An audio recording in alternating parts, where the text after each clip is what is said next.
Silakan duduk, shalom. Oke, puji Tuhan. Saudara, apa kabar semuanya? Kita sudah lama nggak jumpa rasanya ya. Pokoknya kalau 1 minggu tidak jumpa saudara di ibadah, itu artinya kita udah 2 minggu tidak berjumpa. Ya, kalau 2 minggu berturut-turut saudara nggak datang, berarti kita nggak berjumpa 3 minggu, saudara. Iya kan?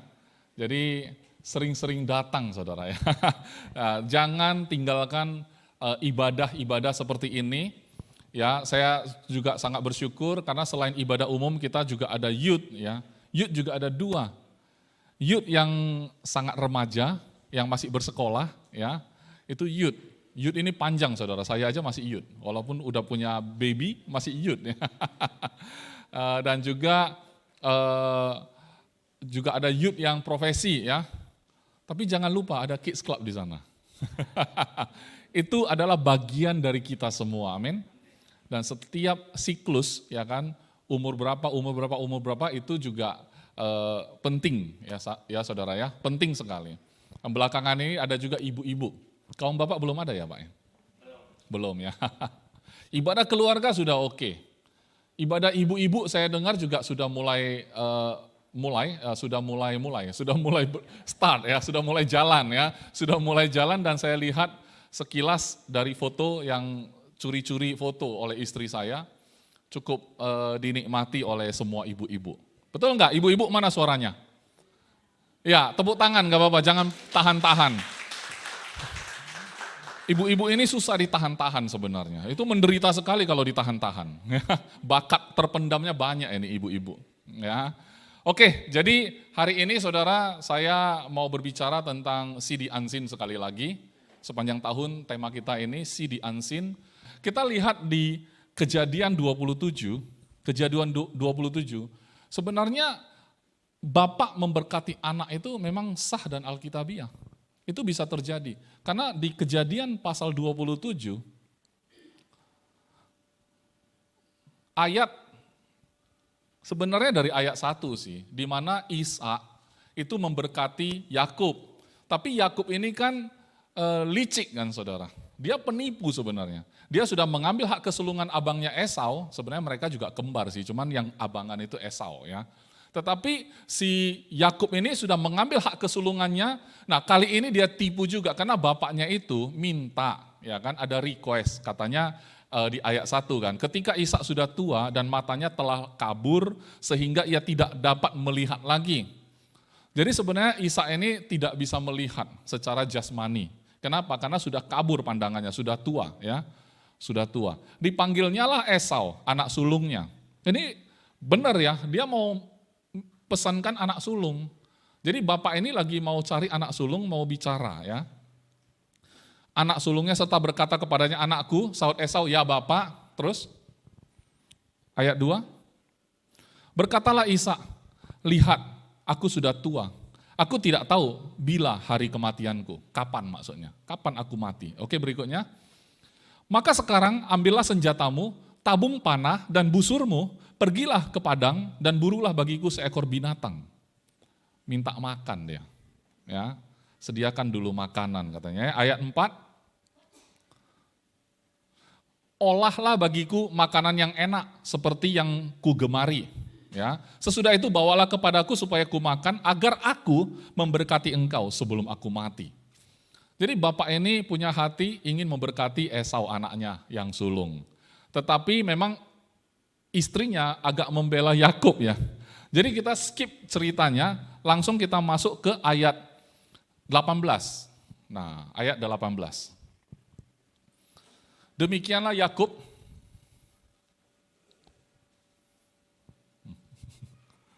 Oke, demikianlah Yakub masuk ke tempat ayahnya serta berkata, "Bapa," sahut ayahnya, "ya anakku, siapakah engkau?" Berikutnya, kata Yakub kepada ayahnya, "Akulah Esau." Kan kurang ajar ya.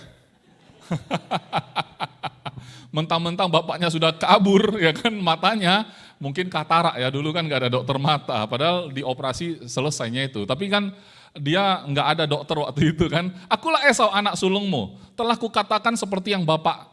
kulakukan seperti yang bapak katakan kepadaku. Bangunlah, duduklah, dan makanlah daging buruan masakanku ini, agar Bapa memberkati aku. Ya, berikutnya. Lalu Ishak berkata kepada anaknya, lekas juga engkau mendapatkannya anakku. Karena baru disampaikan, langsung sudah dapat. Cepat juga gitu kan. Kenapa? Namanya sudah di-planning. Sudah direncanakan ini sama Yakub sama mamanya. Mamanya kan bantuin dia sebenarnya. Nanti baca aja selengkapnya ya. Nah kemudian jawabnya, karena Tuhan Allahmu membuat aku mencapai tujuanku. Ya itu enggak salah. Tuhan memang bantu gitu kan. Untuk cerita ini bisa kita baca hari ini. Ya, memang adalah tangan Tuhan di sana agar kita hari ini bisa baca kisah ini, saudara. Ya, nah karena Tuhan Allahmu membuat aku mencapai tujuanku. Yalah tujuan dia apa? Menipu. Gitu. Oke berikutnya ayat 21. Lalu kata Ishak kepada Yakub, datanglah mendekat anakku supaya aku meraba engkau. Apakah engkau ini anakku Esau atau bukan? Next. Maka Yakub mendekati Ishak ayahnya dan ayahnya itu merabanya serta berkata, kalau suara Yakub, kalau tangan Esau, ya kan? Kira-kira si Mace itu diraba-raba, wah ini tangan Esau ini, tapi suaranya Pastor Is ya. Oke, berikutnya ayat 23. Jadi Ishak tidak mengenal dia karena tangannya berbulu seperti tangan Esau, kakaknya. Ishak hendak memberkati dia. Berikutnya. Tetapi ia masih bertanya, benarkah engkau ini anakku Esau? Jawabnya ya, confirm ya. Pokoknya sekali bohong terus berbohong ya sampai selesai. Ayat 25. Lalu berkatalah Ishak, dekatkanlah makanan itu kepadaku supaya ku makan daging buruan masakan anakku agar aku memberkati engkau. Jadi didekatkannya lah makanan itu kepada ayahnya, lalu ia makan. Dibawanya juga anggur kepadanya, lalu ia minum. Berikutnya. Berkatalah Ishak ayahnya kepadanya, datanglah dekat-dekat dan ciumlah aku anakku. Next. Lalu datanglah Yakub dekat-dekat dan diciumnya lah ayahnya. Ketika Ishak mencium bau pakaian Yakub, diberkatinya lah dia. Katanya, sesungguhnya bau anakku adalah sebagai bau padang yang diberkati Tuhan. Berikutnya. Allah akan memberikan kepadamu embun yang dari langit dan tanah-tanah gemuk di bumi dan gandum serta anggur berlimpah-limpah. Perhatikan bahasa-bahasa berkat yang diucapkan seorang bapak kepada anaknya ya saudara. Berikutnya, bangsa-bangsa akan takluk kepadamu dan suku-suku bangsa akan sujud kepadamu, jadilah tuan atas saudara-saudaramu, termasuk Esau sebenarnya. Kan saudara-saudaranya ya. Dan anak-anak ibumu akan sujud kepadamu. Siapa yang mengutuk engkau terkutuklah ia, dan siapa yang memberkati engkau diberkatinya lah ia. Saudara, kan kita sering dengar sebagai orang Kristen, kalau kita percaya kita dalam Kristus, berarti kita juga menerima berkat-berkat Abraham, Ishak, dan Yakub. Berarti kan berkat-berkat, ucapan berkat seperti ini saat kita baca, kita bisa resapi sebagai bagian kita, saudara. Amin. Nah, saat kita merasa ini juga porsi bagian makanan kita, maka hari ini kita tahu, kalau orang memberkati kita dengan ucapan-ucapan mereka, sesungguhnya mereka juga beruntung, saudara. Karena Tuhan akan memberkati mereka juga. Jadi bagi saya, kalau orang kerjasama sama saya, itu orang pasti beruntung, saudara. Kenapa? Karena kalau memberkati saya, sama dengan Tuhan akan berkati dia. Oke. Tetapi kan anak-anak Tuhan ini sesungguhnya punya identitas yang sama. Saudara dan saya punya identitas yang sama. Tetapi pada manifestasinya setiap hari dalam hidup kita, kenapa bisa beda-beda?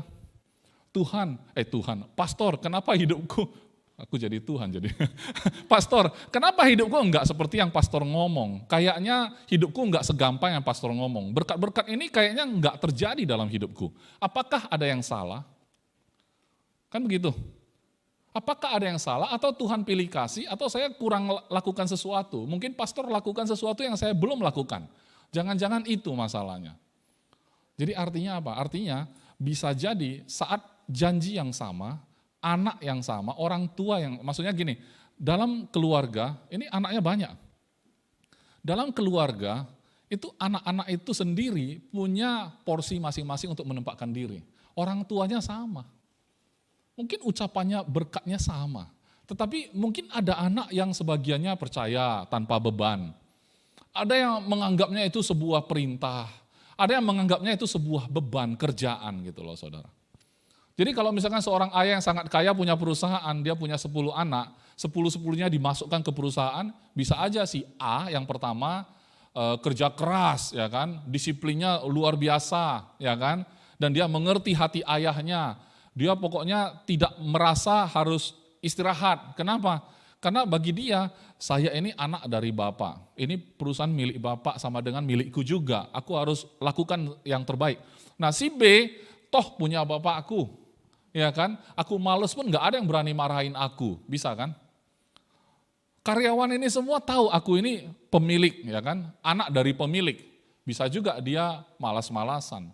Atau si C, main-main aja kerjanya. Atau si D nggak tahu ini punya bapaknya.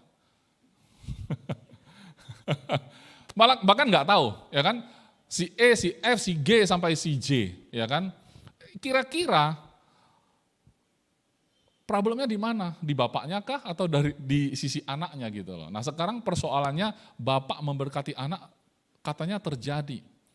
Ya kan? Menurut Alkitab memang benar. Cuman tadi pastor itu kutuk, ngeri kan?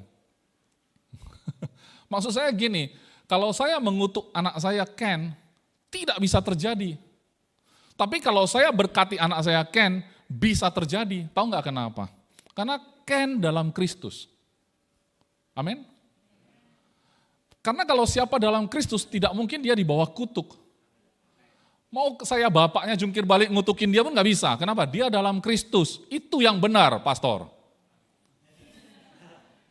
Tolong dicuplik sandingkannya nggak apa-apa. Kecuali yang pastor maksud adalah hidup di luar Kristus. Ya. Tapi sayang sekali kalau memang pastor maksudkan itu seperti itu, tapi yang dicuplik hanya itunya. Harusnya kan selesaikanlah, ya kan, selesaikanlah. Selesaikan, bahwasanya kalau mengutuk ini kan nggak ada ujung-ujungnya, makanya kita butuh Kristus, kita kan pastor, ya pastor.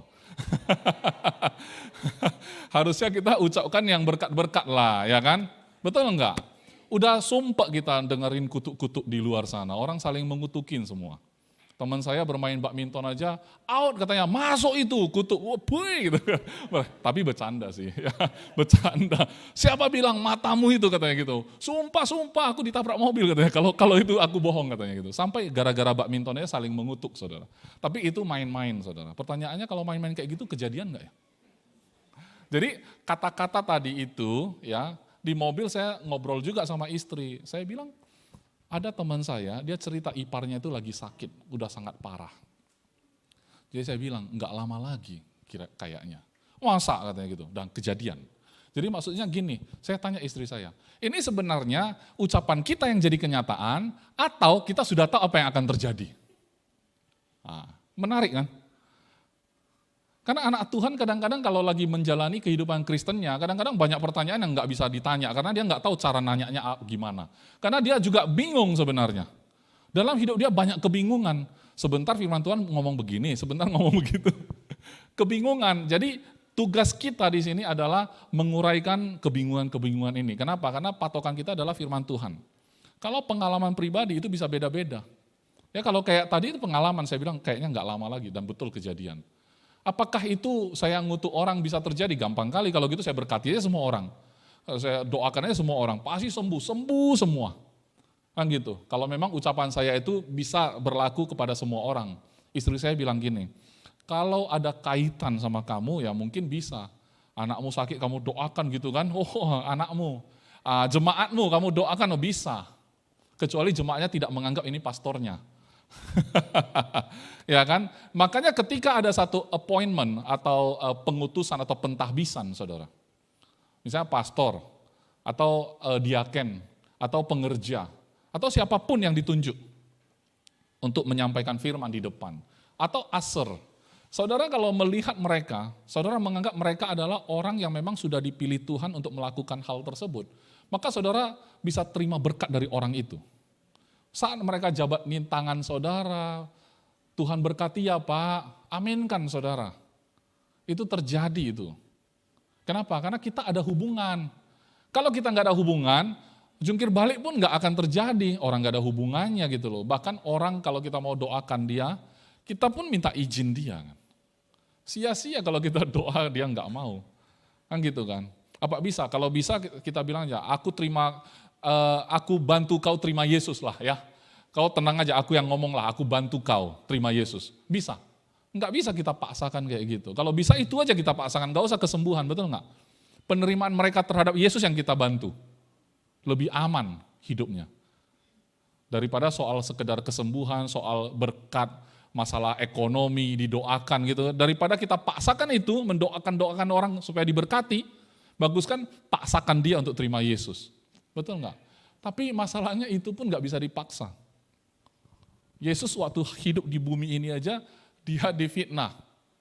Bisa Yesus paksa mereka supaya nggak fitnah? Enggak, memang itu harus terjadi. Ya, jadi hari ini saya mau klarifikasi bahwa ya hati-hati dengan status kita yang sebagai anak Tuhan ini. Perucapan kita bisa terjadi betul terhadap siapa? Orang-orang yang memang menganggap saudara berhak speak life, memperkatakan kehidupan dalam hidup mereka. Kalau seorang ayah perkatakan kehidupan untuk anaknya, pasti bisa. Makanya kalau saya bilang kan kepada anak saya berkati mereka, dari waktu mereka masih sangat kecil pun saya sudah berkati. Saya bilang, hidupmu jauh lebih bagus, sangat-sangat mudah gitu kan. Apa yang dunia katakan sulit, bagi kamu enggak sulit gitu. Alirkan aja itu semua, dan sah sekali. Karena saudara orang tuanya. Oleh sebab itu, saya berkati Kids Club, saya berkati youth yang masih sekolah, youth profesi, saya juga berkati grup ibu-ibu. Saya berkati semua departemen, saya juga berkati jemaat, semuanya, keluarga besar kalian semua, di dalam nama Yesus. Amin. Nah, terima aja. Ya kan, orang bapak yang sudah rabun aja sah kok. Saya masih terang loh mata saya. Walaupun saudara enggak buru binatang untuk olah untuk makanan kesukaan saya. Tapi saya berkati, ya kan? Ya, jadi terima aja. Sepanjang saudara tahu orang-orang inilah yang boleh speak life. Saya enggak sembarangan izinkan orang speak life untuk saya. Saya enggak sembarangan saudara. Enggak semua orang boleh ucapkan untuk hidupku. Enggak semua orang. Orang yang saya tahu Tuhan tempatkan di atas saya untuk menaungi saya, untuk mengayomi saya pasti terima. 100% pasti terima. Ya, jadi kalau Pastor Paul ucapkan berkat untuk AGF, terima. Saya ucapkan, terima juga. Siapapun orang di sini yang ucapkan, terima aja. Lihat itu terjadi dalam hidupmu. Saya enggak peduli motif saudara apa. Yakub aja motifnya bohong, nipu lagi. Terima juga berkatnya. Nanti di bawahnya itu ayat saudara, nanti saudara pulang saudara baca. Itu si Esau kecilek pulangnya, kecilek. Kecilek. Bahasa Medan itu kan. Kecilek. Pak, loh kau siapa? Akulah Esau. Loh siapa yang tadi? Itu bukan aku. Pak, apa enggak ada lagi berkat lain untukku? Udah aku kasih ke dia semua. Kalau Esau dan Yakub memang orang bermarga gitulah kira-kira Ishak bicaranya ya. Oke, sekarang kita masuk di 2 Korintus pasal 5, satu pasal. 2 Korintus pasal 5. Tapi sebelum 2 Korintus pasal 5, coba pasal 4 dulu ayat terakhir, ayat 18. Sorry ya Ken. 2 Korintus 4 ayat 18. Ini adalah ayat tema kita tahun ini. Sebab kami tidak memperhatikan yang kelihatan, melainkan yang tak kelihatan. Karena yang kelihatan adalah sementara, sedangkan yang tak kelihatan adalah kekal. Ini adalah patokan atau pegangan Rasul saat dia membangun jemaat, saudara. Kalau Rasul tidak berpatokan seperti ini, saudara, biasanya Rasul itu akan mundur. Sampai Rasul Paulus pernah mengatakan, aku memutuskan untuk tidak mau tahu lagi tentang diri kalian selain Kristus yang sudah disalibkan itu. Karena kalau ngelihat dengan mata, mungkin hopeless hidup jemaat ini. Udah dikasih tahu diulangi lagi, frustrasi. Kayak seorang bapak kalau ngomongin berulang kali ke anaknya, nak jangan kau kayak gitu ya, besok diulangi lagi. Akhirnya bapaknya bilang, aku memutuskan gak lihat kau lagi, lihat Kristus yang ada dalam dirimu. Memang itulah solusinya. Karena kalau kita lihat itu terus, toh nanti kalau dia berubah, berubah, sementara juga. Di GBC saya khotbah ini, saya ngomong, bayangkan ya, begitu bisa kelihatan mata, langsung jadi sementara. Karena yang kelihatan sementara, yang tidak kelihatan kekal. Jadi kalau misalnya kita bilang, oh berkat Tuhan di surga, oke aku berdoa, aku klaim, aku doakan, gumulkan, wah udah jadi kenyataan, contoh ya. Aku pengen beli rumah, oke ya kita contohkan. Doa, Tuhan jadikan, kita beli rumah. Tahu nggak rumah itu sementara. Yang kita gumulkan itu sementara, saudara. Jadi gimana pasangan hidupnya? Nanti kalau saya bilang sementara, ngeri ya kan? Memanglah sementara. Bapak saya sampai umurnya cuma 49. Tahun ini umur saya 47. 49 itu muda, saudara. Udah meninggalkan saya. Walaupun dia sayang sama saya, tetap aja sementara. Jadi yang jasmania memang kayak gitu, saudara. Makanya saudara jangan lihat jasmania. Ya kan? Sepanjang apapun, selanggeng apapun, tetap toh sementara. Lihatlah yang kekal. Jadi sebenarnya hubungan kita ini hubungan yang kekal atau sementara? Enggak hubungan kita. Ya kan? Harusnya kekal kan? Jadi sebenarnya tidak ada yang bisa mengubah kita lagi, karena kita dipersatukan oleh darah Kristus. Amin. Dan itu sudah kekal. Nah kalau itu jelas, pasti kekal kalau itu pastor. Ya kan? Tapi kalau wajah-wajah yang bisa dilihat ini kan sementara, kayak nanti menua, ya kan? Nanti yang tua dicakep-cakepin, menolak tua, ditarik-tarik. Pasang tali ada benang ya, tali pula saya bilang. Benang, kasar kali pakai tali. Tarik gantung diri namanya. Kalau benang ya halus lah ya, tarik ketat dia ya. Padahal lihat KTP ngeri. Opung-opung kok kayak umur 17. Sudah ada filter pun nggak cukup, pasang benang ke dalam ya. Harusnya kan benangnya taruh di filter handphone ya. Langsung aja di handphone, foto langsung cakep lah gitu loh. Nggak cukup, langsung taruh di sini. Ya. Oke, kemudian, nah ini kan ayat 18. Begitu berikutnya itu sudah 2 Korintus 5 ayat 1. Next. Karena kami tahu, ya kan, karena yang tadi itu, kenapa dia bilang yang sementara, yang kelihatan sementara. Karena kami tahu bahwa jika kemah tempat kediaman kita di bumi ini dibongkar, Allah telah menyediakan suatu tempat kediaman di surga bagi kita. Suatu tempat kediaman yang kekal, yang tidak dibuat oleh tangan manusia. Ya kan? Soal bicara kekal dan tak kekal ini maksudnya, karena mereka tahu tentang ini gitu ya. Berikutnya, selama kita dalam kemah ini, kemah yang sementara, orang bisa interpretasi bahwa ini adalah tubuhnya secara jasmani. Kehidupan kita dalam jasmani ini kayak kemah yang sementara, saudara. Kadang-kadang kita menjalani hidup ini, ada orang yang sangat mengeluh, saudara. Ya kan? Sebenarnya Rasul pun kalau mau jujur, mereka juga banyak keluhan tak terucap, saudara. Apa yang mereka lalui itu bukan hal yang menyenangkan. Seringkali dalam hidup mereka bukan hal yang menyenangkan. Sebenarnya kesenangan mereka itu adalah hal-hal yang tak kelihatan. Hal-hal yang kelihatan mata itu enggak menyenangkan semua. Ada yang dipenjara lah, ada yang sampai ada waktu di mana mereka harus kapalnya karam ya. Sampai harus terkatung-katung di laut lah, ke satu tempat ditolak orang lah, difitnah lah, itu udah biasa. Nah, kelihatan mata ya kayak gitu, tapi sukacita mereka bukan atas yang kelihatan itu, tapi yang tak kelihatan. Apalagi kalau ngelihat jemaat-jemaat kan di sana. Sekarang jemaat sudah enak zaman sekarang, ya kan? AGF kan jarang ngomongin duit kan, ya kalau ngomongin duit mungkin pastornya lebih enak, ya kan? Tapi AGF nggak pernah, ya kan? AGF tidak pernah kayak artinya mengingatkan terus ya. Jemaat harus memberi, kalau enggak Tuhan enggak berkati gitu. Wah harus beri supaya Tuhan berkati. Ayo beri Tuhan berkati, kan gitu kan. Makanya gereja ini kan enggak pernah menuntut kayak gitu. Jadi saudara jangan menuntut gereja ya. Nanti kalau saya buka-bukaan persembahan yang dikolek itu, ya bukan transferan ya, tapi yang kolekte yang diedarkan. Nggak bisa biayain gereja ini. Jujur saya ngomong. Tapi nggak pernah kan kita bahas ya, nggak pernah bahas karena nggak perlu dibahas. Toh yang buat saya hormat sama gereja ini adalah Tuhan langsung jaga kita semua. Amin. Tapi kan persembahan yang kita berikan itu menunjukkan juga sebenarnya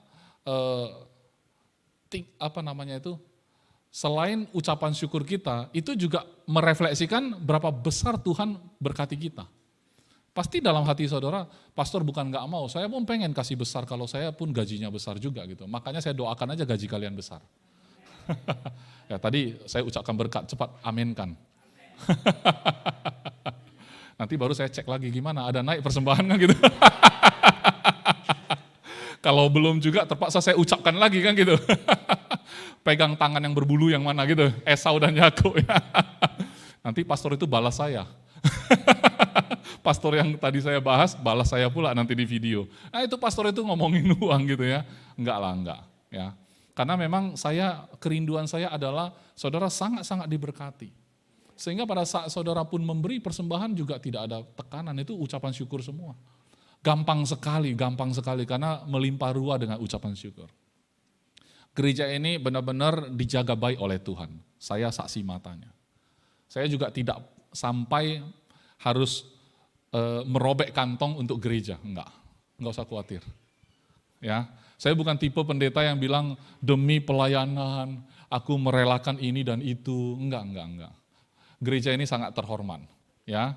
Pemimpinnya langsung Yesus, ya. Terlepas dari jumlah persembahan, tapi Yesus langsung jaga kita, amin. Dan itu akan terjadi terus, karena ini milik Tuhan. Oke, kemudian selama kita dalam kemah ini kita mengeluh, karena kita rindu mengenakan tempat kediaman surgawi di atas tempat kediaman kita yang sekarang ini. Karena kan manusia hidup di dunia ini banyak cobaan, ya kan? Bahasa dunia, ya kan? Banyak persoalan, ya kan? Ya, jadi mengeluh berikutnya. Sebab dengan demikian kita berpakaian dan tidak kedapatan telanjang, karena sudah di surga. Kan sudah enggak ada masalah gitu ya, oke? Berikutnya.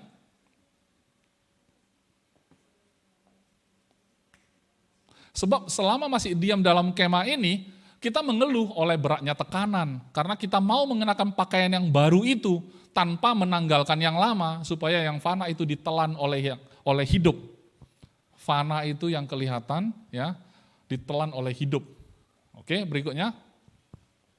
Tetapi Allah lah yang justru mempersiapkan kita untuk hal itu. Dan yang mengaruniakan roh kepada kita sebagai jaminan segala sesuatu yang telah disediakan bagi kita. Jadi kalau roh Tuhan ada di dalam diri kita, itu jaminan Tuhan untuk hidupmu saudara. Selama orang memahami bahwa ada roh Tuhan di dalam dirinya, kami pastor sudah gampang kerjanya. Ya kan? Itulah yang disampaikan Rasul. Kalau kita memahami itu semua, jemaat Tuhan pada waktu itu memahami, oh mereka terima, oh saya jemaat, saya orang percaya, saya terima roh Tuhan. Sudah menjadi jaminan bahwa segala sesuatu sudah disediakan bagiku. Amin? Amin ya, berikutnya. Maka oleh karena itu, hati kami senantiasa tabah. Tabah itu, tabah. Tabah itu, aku sebenarnya sudah bosan lihat keadaan ini. Tapi sabarkan aja lah, tabah itu. Oke. Meskipun kami sadar bahwa selama kami mendiami tubuh ini, kami masih jauh dari Tuhan. Secara apa? Secara jarak ya. Secara kelihatan mata ya jauh lah, kan kita masih hidup di bumi ini. Surga dan bumi itu jauh, langit dan bumi. Sejauh timur dari barat, langit dan bumi. Sejauh itu pikiran kita sama pikiran Tuhan, kan gitu kan. Itu kan ungkapan bahwa jauh banget gitu. Jadi memang kayak gitu, selama kita hidup di bumi ini secara jarak jasmania, sepertinya kita sangat jauh. Tapi secara yang tak kelihatan kan kita nggak ada jarak. Amin, berikutnya. Sebab hidup kami ini adalah hidup karena percaya, bukan karena melihat. Jadi sebenarnya melihat pada yang tak terlihat itu adalah pada dasarnya percaya. Karena kalau kita hidup dengan berdasarkan apa yang terlihat, itu bukan berdasarkan percaya lagi. Bukan juga sedang melihat yang tak kelihatan lagi. Bukan see the unseen lagi. Jadi kalau saudara tahun ini, saudara dengar see the unseen, tapi saudara duduk di AGF. Saudara seolah-olah tidak dengar ini. Duduk di AGF loh, tapi seolah-olah tidak ada ini nih. Tutup, cuman ada ini, AGF. Ini nggak ada misalnya, ya.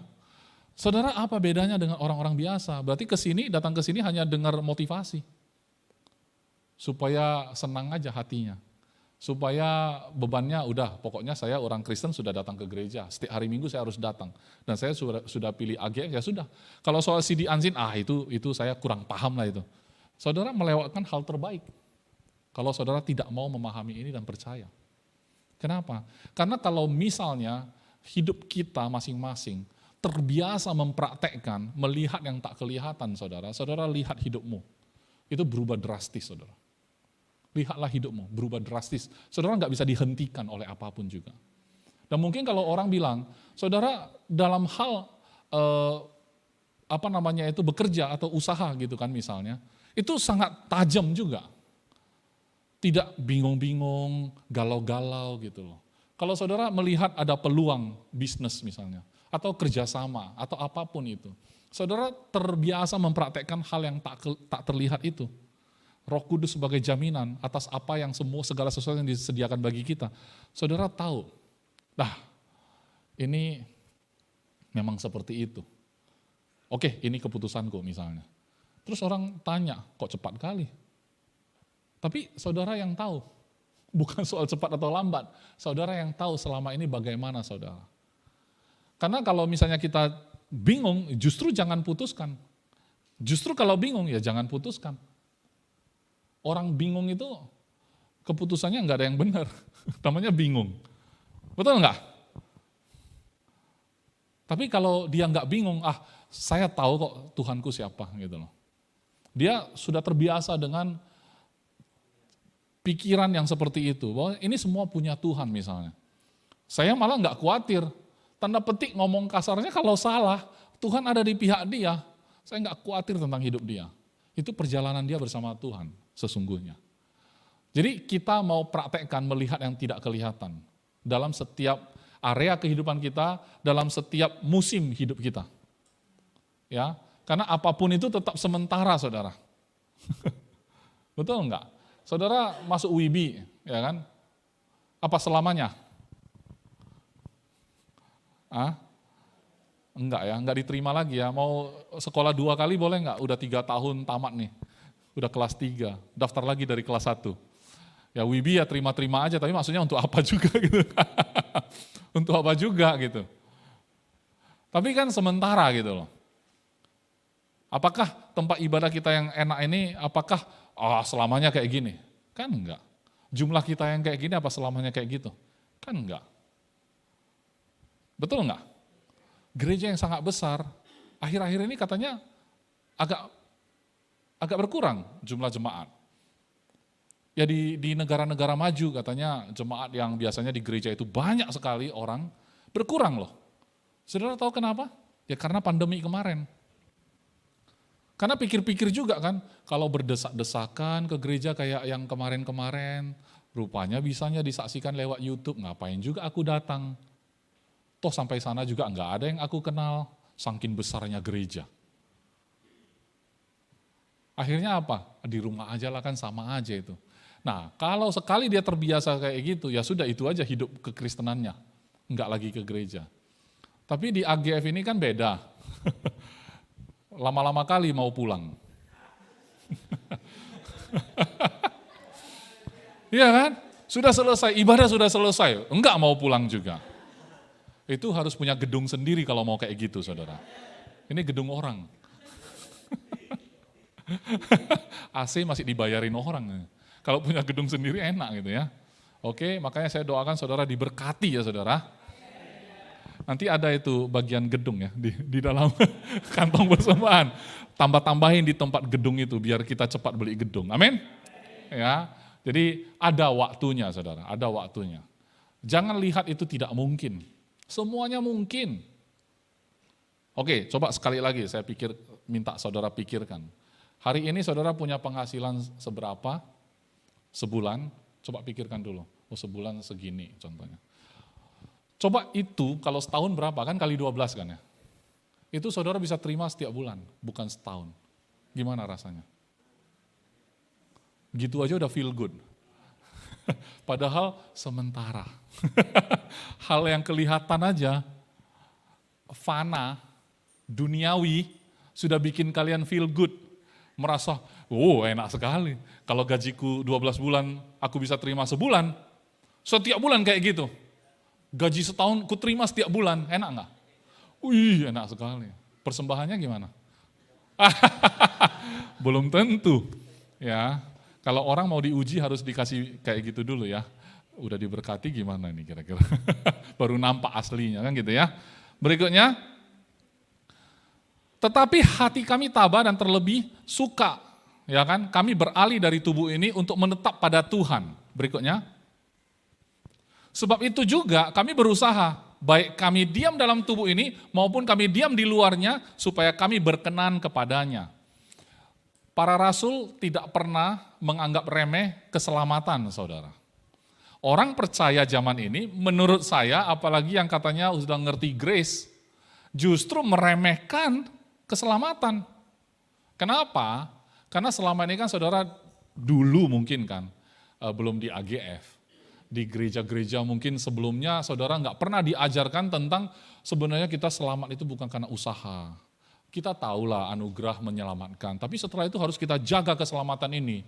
Ya kan, jangan sampai hilang lagi gitu kan. Begitu sudah datang ke sini, keselamatan nggak bisa hilang ya. Udahlah, kalau gitu bebas aku berdosa. Saya rasa Rasul nggak kayak gitu. Rasul marah loh sama orang kayak gitu. Rasul-rasul marah banget sama orang kayak gitu. Jadi kalau ada orang setelah mengerti kasih karunia, dia jadi males kerja, jangankan Rasul, aku pun mau marah hari ini. Kalian bangun jam berapa? Nah itu menunjukkan itu. Pastor, aku kan sudah dalam anugerah, jam 10 pun tak ada lagi condemnation. Nanti aku kirim assassination.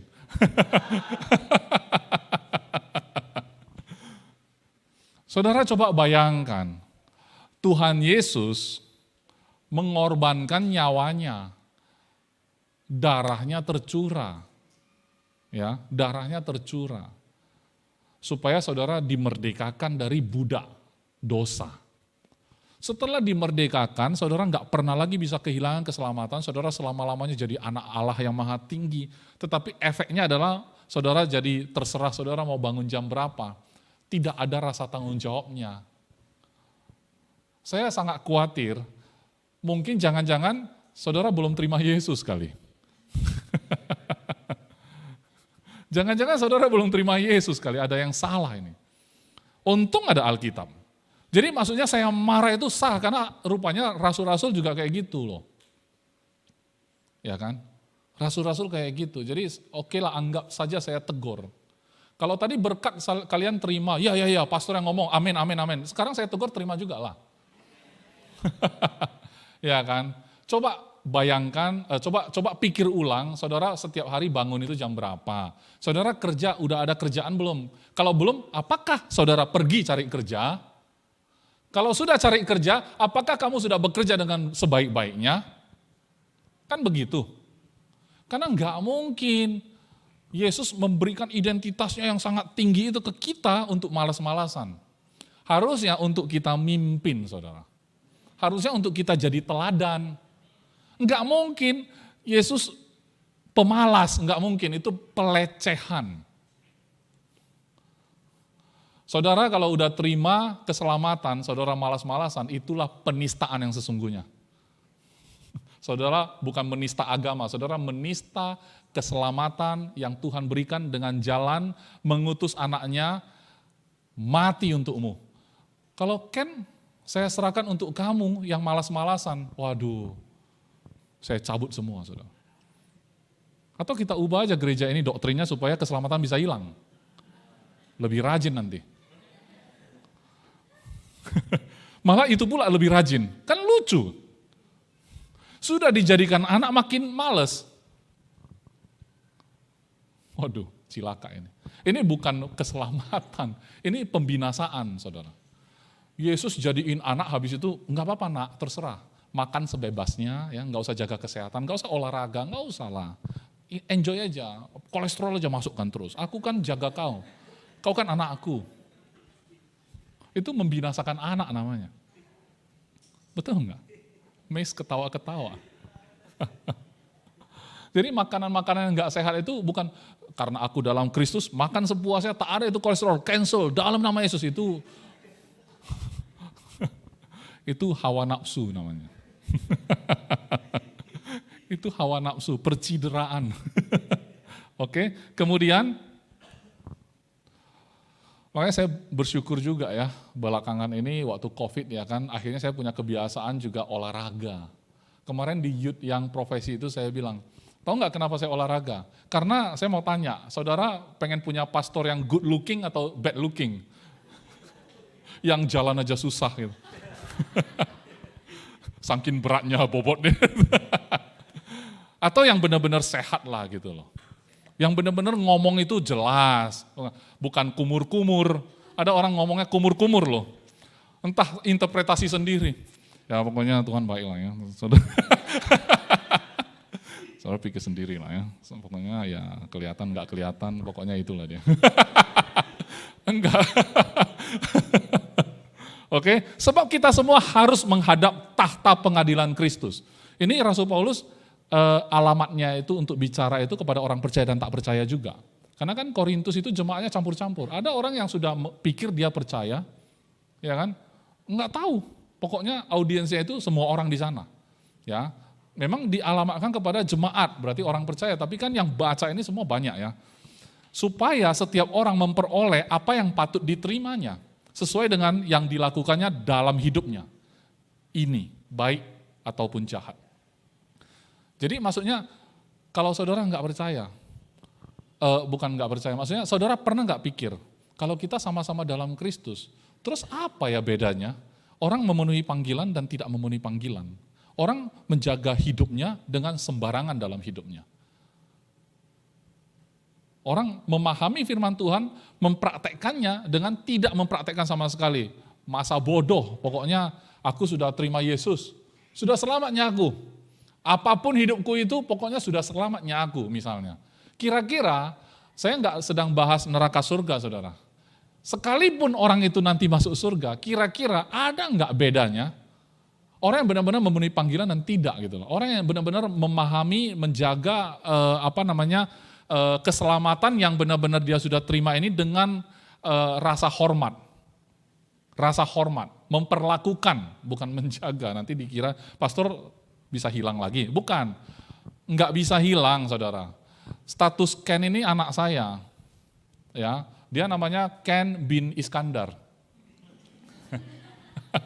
Kalau lahirnya di Afghanistan, ya, karena lahirnya di Indonesia Ken Willett namanya ya. Jadi Ken ini selama-lamanya pasti anak Iskandar, apapun yang dia kerjakan. Tapi ada nggak bedanya? Ken kalau dia benar-benar tahu dia anaknya Iskandar, kemudian dia berlaku sopan, dia benar-benar tidak lagi semaunya dalam hidup, karena dia tahu membawa nama bapaknya juga dia. Ada nggak bedanya? Pasti ada. Dari sisi bapak sih nggak beda, tapi dari sisi dia pasti ada. Dia yang nanti kucing-kucingan kalau asik-asik melakukan kesalahan, ya kan? Kucing-kucingan terus, aku malu lah sama bapakku. Tapi aku masih suka lakukan ini misalnya. Contoh ya, merokok ya. Dia nggak merokok. Misalnya suatu hari dia merokok misalnya contoh. Terus saya tegur lah, Ken nggak bagus loh itu merokok misalnya. Terus dia dalam hati, iya pak, sorry ya pak. Besoknya apa yang dia lakukan? Merokok di tempat lain, yang aku nggak bisa lihat. Nanti kalau kelihatan minta maaf lagi, karena katanya ada dua cara di dunia ini lakukan sesuatu. Biasa suami istri paling pintar. Pertama, minta maaf. Minta izin. Atau kalau nggak minta izin, minta maaf aja udah. Biasanya kalau misalnya mau beli mobil, beli motor, beli barang-barang hobi ya. Contohnya sepeda, ya kan? Kalau saya mau beli motor kan, minta izin istri. Say, kayaknya aku beli motor lah ya. Aku nggak panggil say sih. Aku beli motor lah ya misalnya kan. Janganlah main motor, bahaya itu gini-gini. Tapi kan aku udah tahu sifatnya kan. Ya udahlah aku beli aja dulu. Terus, sorry ya saya, aku beli. Minta maaf ya kan. Udah terbeli, mau apa lagi dibilang kan gitu kan. Udahlah hati-hatilah kau ya kan, cuma gitu. Jadi ada minta maaf, minta izin, kalau nggak bisa ya minta maaf aja udah. Ngotot namanya. Jadi Ken itu harus benar-benar paham bahwasannya memang merokok enggak baik untuk dirinya. Bukan karena takut saya. Karena memang enggak baik untuk dia. Untung ada bapaknya ngasih tahu gitu loh. Jadi kalaupun dia, makanya bedakan ya, saat saudara masih bergumul dengan kebiasaan buruk, dengan saudara menganggap kebiasaan buruk itu tidak bermasalah, itu sangat beda. Memang sama-sama merokok. Tapi satu yang benar-benar mau lepaskan, belum lepas-lepas ini. Satu yang, enggak apa-apa merokok, enggak apa-apa itu. Itu. Tahu bedanya kan? Saya pernah bahas itu, enggak kan? Uang-uang juga enggak. Enggak persembahan pun enggak apa-apa. Tapi ada bedanya persembahan dan enggak. Ada itu sebenarnya. Tapi enggak usah kita bahas-bahas kali gitu loh. Kenapa? Karena orang yang bersyukur dengan orang yang tidak bersyukur, pasti ada bedanya. Bukan di Tuhannya saudara.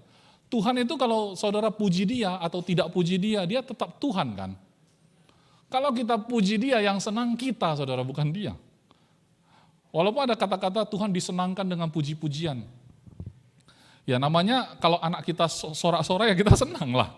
Kalau anak kita sedih kan kita sedih juga. Betul enggak? Tapi maksud saya untuk membuat dia jadi Tuhan tidak butuh pujianmu. Memang dia sudah Tuhan. Karena dia Tuhanlah maka engkau puji dia. Karena dia Tuhanlah maka engkau sembah dia. Bukan karena engkau sembah dia, dia jadi Tuhan. Kalau iblis terbalik. Dia kan bukan Tuhan, pengen disembah. Jadilah Tuhan-Tuhanan. Dibalik jadi hantu. Oke, Pastor Is bisa aja, ngomong apa aja lucu gitu ya. Cuman anak saya nggak merasa lucu. Untung saya punya anak-anak yang lain ini. Oke. Nah kemudian berikutnya ayat 11.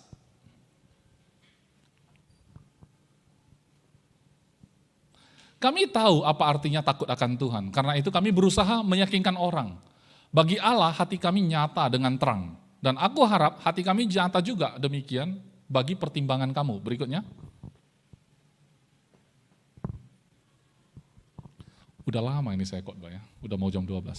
Dengan ini kami tidak berusaha memuji-muji diri kami sekali lagi kepada kamu, tetapi kami mau memberi kesempatan kepada kamu untuk memegahkan kami. Supaya kamu dapat menghadapi orang-orang yang bermegah karena hal-hal lahiria dan bukan batinia. Jadi kadang-kadang manusia ini perlu, kayak apa ya, saudara banggain, saya banggain Pastor Paul misalnya contoh. Mereka Rasul loh bilang, bolehlah kalian memegahkan kami. Daripada orang bermegah dengan hal-hal lahiriah. Jadi Rasul ini urusannya itu urusan yang tak kelihatan saudara. Mereka datang ya kan, hidup bersama-sama. Itu sedang mengimpartasi kehidupan, itu enggak kelihatan. Bukan soal kasih makan ya, kasih makan sih nampak mata, bisa dirasa, dicicip ya. Tapi bersama-sama itu loh, membagikan hidup. Seperti yang rasul-rasul lakukan. Itu hal-hal yang bukan lahiriah, tetapi batinia. Berikutnya ayat 13. Sebab jika kami tidak menguasai diri, hal itu adalah dalam pelayanan. Namanya pelayanan ya kan, ngalirkan aja terus, oke. Dan jika kami menguasai diri, hal itu adalah untuk kepentingan kamu, para jemaat dan orang percaya di sana. Berikutnya. Sebab kasih Kristus yang menguasai kami, karena kami telah mengerti bahwa jika satu orang sudah mati untuk semua orang, maka mereka semua sudah mati. Jadi Paulus itu punya mata yang benar-benar ngelihat, ini orang mati semua nih. Ya kan? Orang mati semua nih. Oke berikutnya. Dan Kristus telah mati untuk semua orang, supaya mereka yang hidup tidak lagi hidup untuk dirinya sendiri, tetapi untuk Dia yang telah mati dan telah dibangkitkan untuk mereka. Jadi saudara tolong hargai keselamatan yang sudah Yesus berikan dengan segenap jiwanya, dengan segenap tubuhnya, nyawanya pun sudah dia berikan. Maksudnya gini, dia mati dengan tragis di usia 33. usia yang paling premium itu, paling maksimal itu, paling dewasa. Lebih dari itu menua udah. Paham ya? Waduh, yang 34 udah senyum-senyum, aduh. Yesus di posisi paling puncak, dia berhenti di situ berikan kepada kita. Dia lakukan semua yang paling sempurna, usia paling sempurna. Dia berikan itu kepada kita. Kenapa kita hidup untuk diri kita? Ayolah, mulai hari ini saat engkau punya kebiasaan buruk. Yang saudara tadi katakan, aku lagi bergumul juga, pastor. Waktu saudara mau lakukan kebiasaan burukmu, saudara pikir, apa Yesus mau lakukan ini? Coba pikir. Apa Yesus mau lakukan ini? Kalau enggak, jangan lakukanlah udah. Karena mereka yang hidup tidak lagi hidup untuk dirinya sendiri. Tetapi untuk Dia yang telah mati dan telah dibangkitkan untuk kita. Amin. Berikutnya, sebab itu kami tidak lagi menilai seorang juga pun menurut ukuran manusia. Dan jika kami pernah menilai Kristus menurut ukuran manusia, sekarang kami tidak lagi menilainya demikian. Berikutnya.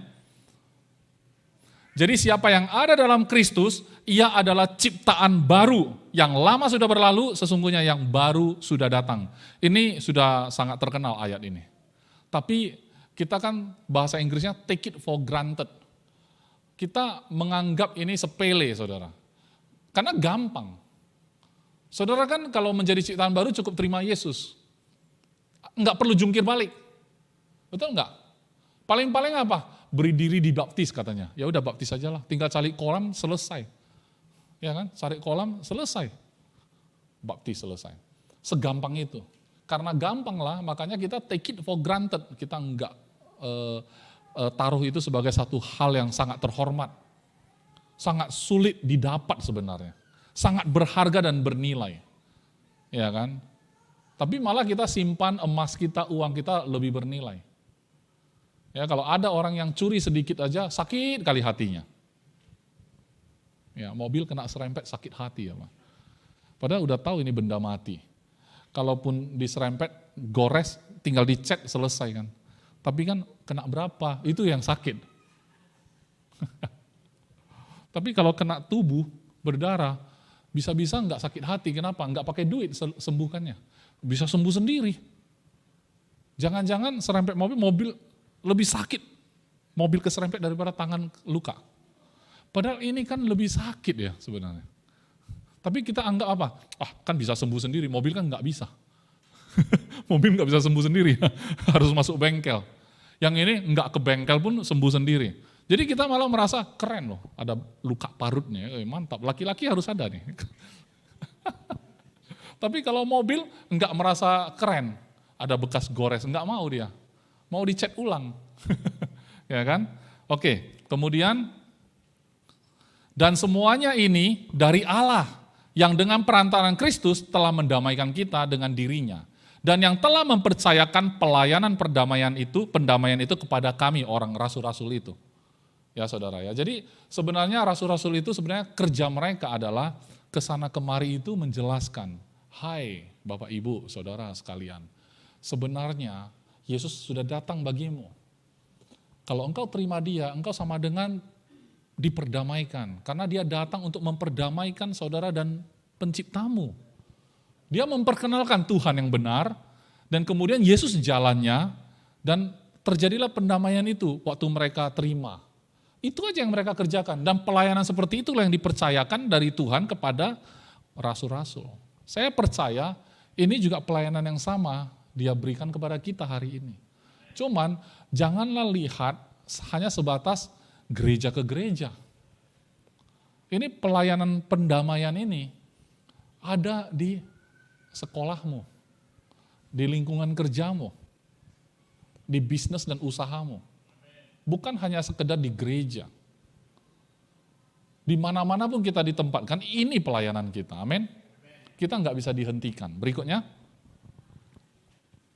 Sebab Allah mendamaikan dunia dengan dirinya oleh Kristus, dengan tidak memperhitungkan pelanggaran mereka. Ia telah mempercayakan berita pendamaian itu kepada kami. Masih ada berikutnya? Jadi kami ini adalah utusan-utusan Kristus, seakan-akan Allah menasehati kamu dengan perantaraan kami. Jadi kalau rasul-rasul bicara, anggaplah kami bicara itu atas nama Tuhan, seolah-olah Tuhan lagi ngomong sama kamu, langsung direct. Jadi rasul-rasul itu pintar ya, bukan hanya pintar, dia penuh hikmat. Omongannya itu ada kuasanya, ada otoritas. Ya kalau saya ngomong seperti ini, anggaplah seolah-olah Tuhan mau ngomong sama kamu nih, dengarkan gitu loh. Jadi saya yakin omongan mereka sangat berkuasa, saya yakin, dan itu akan terjadi juga dalam hidupmu. Amin. Mulai sekarang bicara dengan yakin, jangan enggak yakin gitu saudara. Langkahkan kakimu dengan yakin, mantap. Amin. Tuhan di pihakmu saudara. Di atas dia nggak ada lagi yang lebih tinggi. Jadi nggak usah cari apalagi AKBP di atasnya lagi, apa itu? Irjen Pol di atasnya lagi. Komjen ya kan, atas-atasnya lagi. Kalau di atas Tuhan tak ada lagi. Dia di pihakmu. Saudara takut apa? Kenapa jalannya nggak yakin? Nah, mulai hari ini ya saudara ya, kalau bangunnya telat-telat, coba lihat, dicerminkan apa Yesus mau kayak gini hidupku. Ini hidupku masih bernafas ini hidupnya oleh hidup untuk Kristus. Kan gitu, tadi kan udah kita baca. Hidup ini bukan untuk demi diri sendiri lagi, tapi untuk Kristus. Waduh, kalau kayak gitu, kok aku bangunnya jam 10 ya? Kok pakaianku kayak gini ya? Kok aku ngomong menyakiti orang ya? Kok aku datang bukannya memberikan kehidupan, bukannya speak life, tapi speak kutuk ya, death, ya kan? Memperkatakan kematian semua. Hati-hati nanti mati loh, hati-hati nanti ini loh, hati-hati, mulutnya semua nggak ada yang bagus. Ya, berikutnya, sorry, sebentar. Nah, dalam nama Kristus katanya, kami meminta kepadamu, titik 2 lagi, berilah dirimu didamaikan dengan Allah. Minta izin juga kan? Nggak bisa main paksa loh, tapi dengan penuh kuasa. Walaupun kita nggak bisa paksa orang, tapi ngomonglah dengan yakin. Saudara, dalam hal penjualan juga sama, marketing. Ada yang marketing di sini? Sampaikanlah dengan yakin. Ya, saya dulu itu agen sales mobil Mitsubishi. Walaupun harga mobil yang saya tawarkan lebih mahal dari showroom sebelah. Tapi karena saya ngomongnya yakin, dia belinya sama saya. Enggak ada diskon itu. Pak, kalau soal diskon, ini kan dealer kami resmi. Mungkin kalau dealer lain yang sub dealer, bisa aja kasih diskon banyak. Tapi kan mungkin kalau mobil ini kan tergantung ya dari Jakartanya kirimnya pakai apa. Kalau dia mungkin jalan darat, entah apalah saya ngomong, saya lupa lah. Kalau jalan darat, ya kan, bayangkan aja berarti udah running dia, berapa kilo itu kan gitu kan. Nah, pasti murah diskon dia, karena dia langsung supirin kan truknya. Disupirin langsung truknya, kan gitu. Nah itu mungkin bisa murah Pak, Bapak mau? Ya udahlah ambil yang aman aja. Karena kita ngomongnya yakin, orang dengar. Tapi kalau ngomongnya nggak jelas gitu kan, diri sendiri pun nggak yakin, gimana orang bisa yakin? Kalau Rasul Paulus tidak yakin keselamatan ini, Yesus sudah datang bisa mengampuni, mendamaikan orang. Ngapain dia jalan? Ya, oke, ayat 21. Dia yang tidak mengenal dosa telah dibuatnya menjadi dosa karena kita, supaya dalam dia kita dibenarkan oleh Allah. Terus, masih ada? Habis ya. Kalau begitu bangkit berdiri Bapak Ibu.